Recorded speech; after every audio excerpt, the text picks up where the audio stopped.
Okay, hi boys and girls. Welcome to Wednesday's Read Aloud Waffle Wednesday. Ooh, ooh. I love me some waffles. Okay, anyways, going back to food again, but now let's go back to reading. Okay, so I want you guys to remember, maybe have a recall of what exactly last happened with Richard Wright. Where was he? What was he doing? What was another character that was introduced? So here we have the other character that was introduced was the librarian. What were some of the things that she was feeling when she first saw Richard?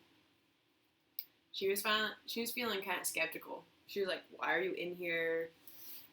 What are you here for? You're not supposed to be here as an African American person." I wonder why she was having all of these thoughts. Why are you here? You, you need to leave. Mr. Falk should be here. Let's see what happens next. Are you sure those books aren't for you? The librarian asked in a loud voice when he went to check them out. Once again, heads turned, and Richard felt the eyes of white people on him. He thought he had been caught, that he would never be able to read the books he wanted so badly. But Richard told the lady what she wanted to hear, what she believed was true about all black boys like him. "No, ma'am," he said. These books aren't for me. Heck, I can't even read." The librarian laughed out loud and stamped his books. Richard heard other people laugh as she walked out the door.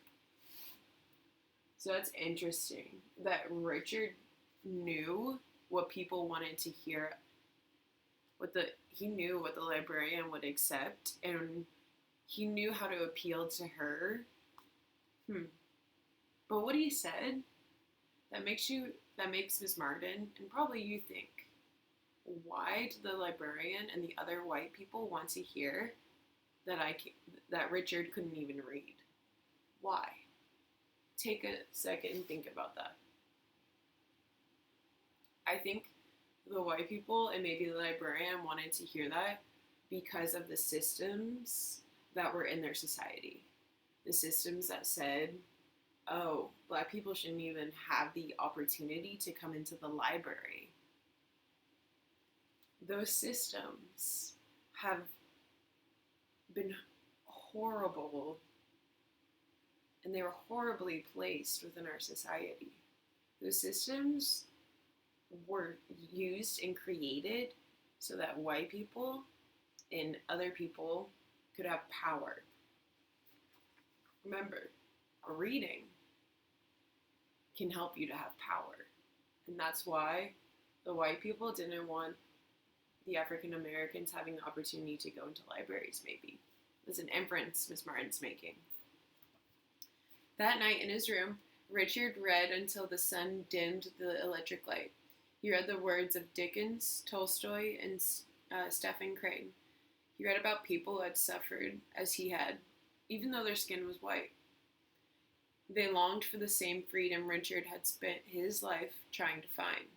With the light of the sun coming through the window, Richard put down the book. He felt sleepy, but the words he had read echoed in his ears, colored everything he saw.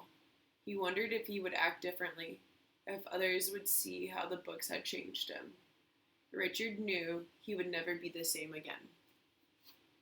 So it tells us in this paragraph some of the effects of books on Richard. I'd like you to think, what were some of the effects of reading all of these books on Richard?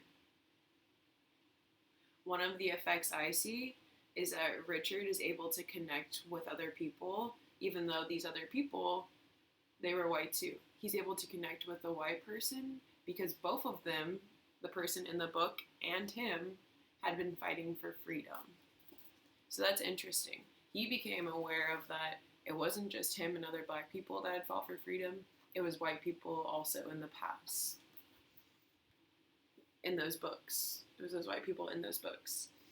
That morning, he carried his books to work in a newspaper. Whenever he had a chance, whenever the office was empty for a moment, he read.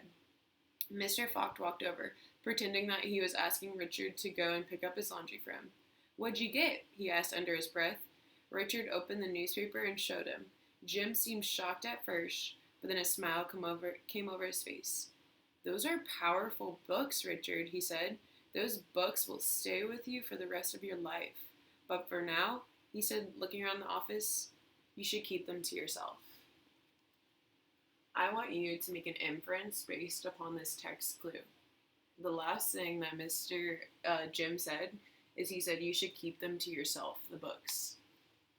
What can we infer? Why did he say that? You should keep the books to yourself. Why did Richard need to keep these powerful books to himself?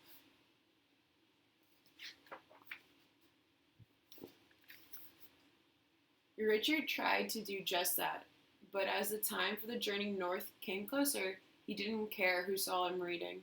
The men in the office either laughed at him or asked him if he was crazy. "What's a colored boy like you toting a bag full of books around for? Your head can't hold all them big words." Every now and then, Jim smiled at them from across the room. The library books had changed some of Richard's feelings about white people. Richard still feared them, but he understood them better. The day he left for Chicago, Richard stopped by Mr. Fogg's desk. "Thank you," Richard said. "Thank you for the books. Thank you for everything." Jim didn't say a word, but he shook Richard's hand in front of everybody. Very interesting. It's very interesting how there's a big difference in how some white people addressed Richard. So we see some people at his office said, "You're crazy to be reading those books. You don't have the capacity, you don't have the mental power to read those books because of your skin color." Yet, Mr. Fogg, or Jim, he really believed in, so this is Mr. Fogg, one of the white men at the office, he really believed in Richard, and he believed that these books would change him and they would be powerful to him. And that's why he gave him the library card. And I really appreciate how he shook his hand in front of everyone. It's like, he's a respectable man. I'm going to shake his hand. On the train going north, flying across the open fields, Richard remembered the books he had read. The words came back to him, the stories more real than the train itself. Every page was a ticket to freedom, to the place where he would always be free. That last line is really powerful. He says every page was a ticket to freedom, to the place where he would always be free. I'm wondering, what sort of inferences can we make from that text clue? Every page was a ticket to freedom. How did books represent a ticket? How are books a way for him to feel free? What is freedom? How are we able to feel more free as we're reading? Those are some thoughts that I'd like you to end our read aloud on. How can books allow you to feel more free? How can they help you travel to a new place of freedom?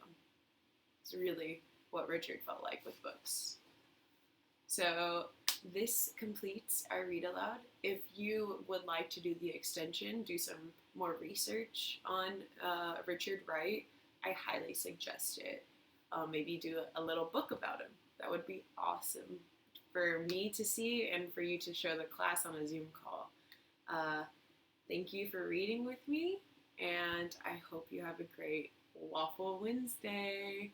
Oh, remember to do your exit ticket, because on your exit ticket, it has a few questions about the end of our read aloud and how you interpreted that last quote. What's freedom? Thanks, y'all.